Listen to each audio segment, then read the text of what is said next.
اس سے پہلے سورہ بقرہ کی مختلف آیات کا خلاصہ پیش کیا گیا۔ ابھی اپنے سامنے جو آیت کریمہ ہے، اس آیت کریمہ کا تعلق حضرت عزیر علیہ السلام کی زندگی سے ہے۔ چنانچہ اللہ تبارک و تعالیٰ نے ایک وہ دور بنی اسرائیل پہ آزمائش کا مقرر فرمایا جس دور میں بخت نصر بادشاہ جو دنیا پر حکومت کرنے والا بادشاہ ہوا، اس نے بیت المقدس پہ حملہ کیا اور حملہ کرنے کے بعد وہاں پر بہت سارے لوگوں کو قتل کیا، اس بستی کو ایک دم ویران کر دیا، اور ویران کرنے کے بعد بنی اسرائیل کے 3 حصے کر دیے۔ ایک حصے کو قتل کیا، دوسرے کو ذلیل و رسوا کیا، اور تیسرے حصے کو جو ہے قید میں اٹھا کر کے ڈال دیا۔ جن لوگوں کو قید میں ڈالا تھا ان میں حضرت عزیر علیہ السلام اور حضرت دانیال علیہ السلام بھی رہے۔ چنانچہ کافی سالوں تک قید میں رکھا، اور قید میں رکھنے کے بعد جب اس نے جو ہے ان لوگوں کو رہا کیا تو اللہ تبارک و تعالیٰ نے اس سے پہلے کہ یہ رہا کرتا، مچھر کا عذاب جیسے کہ نمرود کے اوپر آیا اور نمرود کو ختم کر کے چلا گیا، ویسے ہی اللہ تعالیٰ نے بخت نصر کو برباد کرنے کے لیے مچھروں کا عذاب بھیجا، اور مچھر کے لشکر نے ان کو ختم کر دیا۔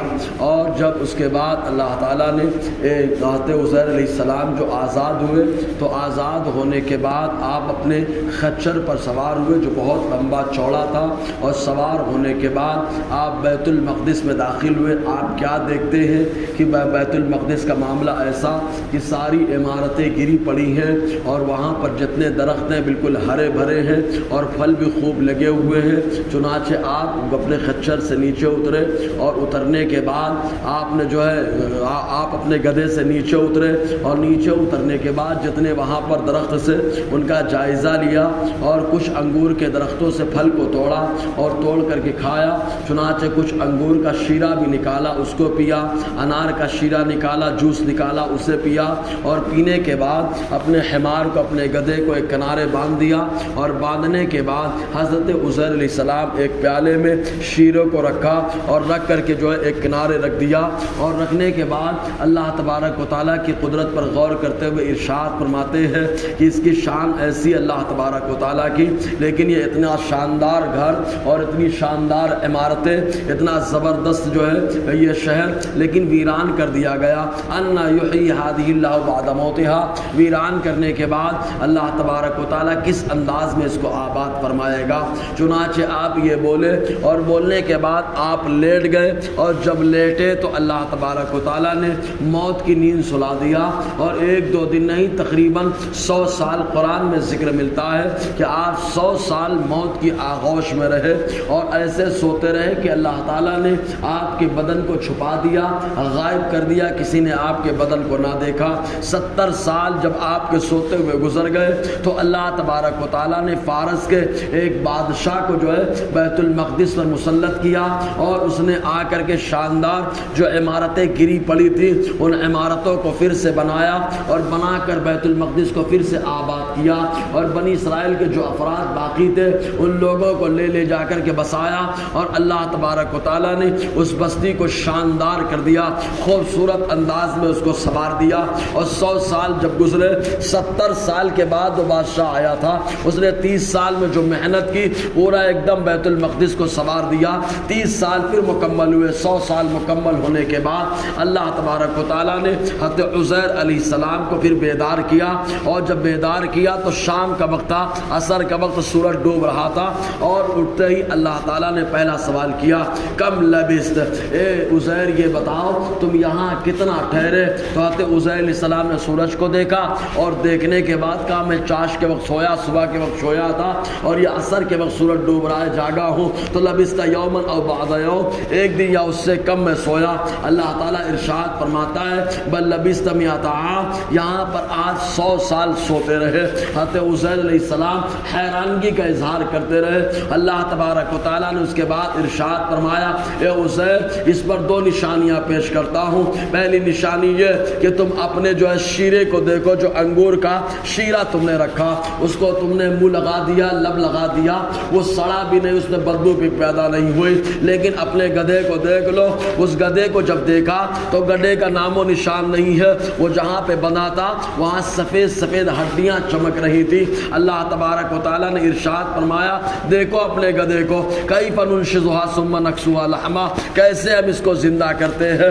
حضرت عزیر علیہ السلام بیٹھ کے دیکھتے رہے، حکم ربی ہوا، اس گدھے کی ہڈیاں آ کر کے ملنا شروع ہو گئی۔ پہلے ہڈیاں آ کر کے پوری ملی، پھر اللہ تعالیٰ نے گوشت چڑھا دیا، پھر اس کے اوپر کھال، پھر بال آ گئی، اور وہ گدھا جو مر چکا تھا اللہ نے دوبارہ زندہ فرمایا اور وہ رینکنا شروع کر دیا۔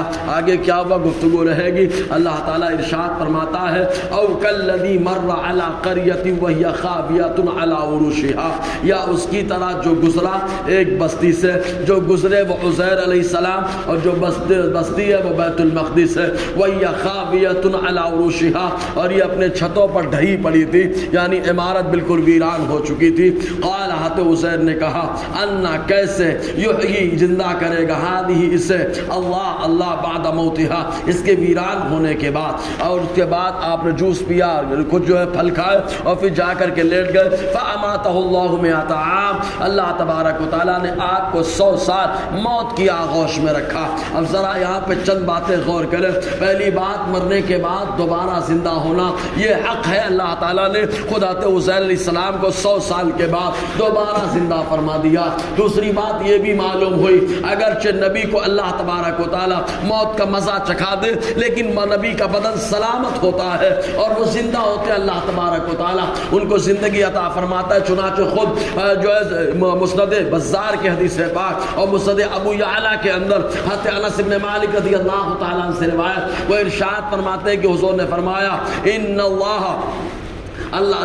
الانبیاء احیاء فی قبورہم یصلون، بے شک انبیاء کرام قبروں میں زندہ ہیں، نماز پڑھتے رہتے ہیں۔ مسلم شریف کتاب الاسراء کی حدیث بھی ہے، ابن ماجہ کتاب الجمعہ کی حدیث ہے، مشکوٰۃ شریف کتاب الجمعہ کی حدیث ہے، بخاری شریف کتاب الجنائز کی حدیث ہے، جس سے یہ بات واضح ہو کر کے آتی ہے کہ نبی قبر میں زندہ ہوتے ہیں، لیکن ہر آدمی ان کی زندگی کا احساس نہیں کر سکتا۔ بہرکیف تو اللہ تعالیٰ نے 100 سال موت کے آغوش میں رکھا، ثم بعثا، پھر ان کو جو اٹھایا۔ قال، فرمایا کم لبست، کتنا ٹھہرے؟ قال لبست یوما او بعض یوم، میں ٹھہرا ایک دن یا اس سے کم۔ قال، اللہ تعالی نے فرمایا بل لبست مئۃ عام، بلکہ تم 100 سال ٹھہرے۔ وانظر الی طعامک و شرابک، دیکھو اپنے کھانے کو، اپنے پینے کو، لم یتسنہ، اس میں بو تک نہ آئی۔ وانظر الی حمارک، اور دیکھو اپنے گدھے کو۔ اور یہ ہم نے کیوں کیا؟ ولنجعلک آیۃ للناس، تاکہ آپ کو لوگوں کے لیے نشانیاں بنا دے کہ اللہ تعالیٰ کتنی قدرت والا ہے، اس کی عظمت کیا ہے، اس کی شان کیا ہے۔ وانظر الی العظام، ہڈیوں کو دیکھو، کیف ننشزھا، کیسے ہم انہیں جمع کرتے ہیں، ثم نکسوھا لحما، پھر کیسے اسے گوشت چڑھاتے ہیں۔ پھر آگے گوشت چڑھانے کے بعد جب گدھا کھڑا ہوا اور کھڑے ہو کر دیکھنے لگا، حضرت عزیر علیہ السلام اپنی بستی میں گئے، کیا ہوا؟ انشاءاللہ اس پر روشنی رہے گی۔ اللہ تعالیٰ ہم سب کو فیضان قرآن، برکات قرآن سے مالا مال فرمائے۔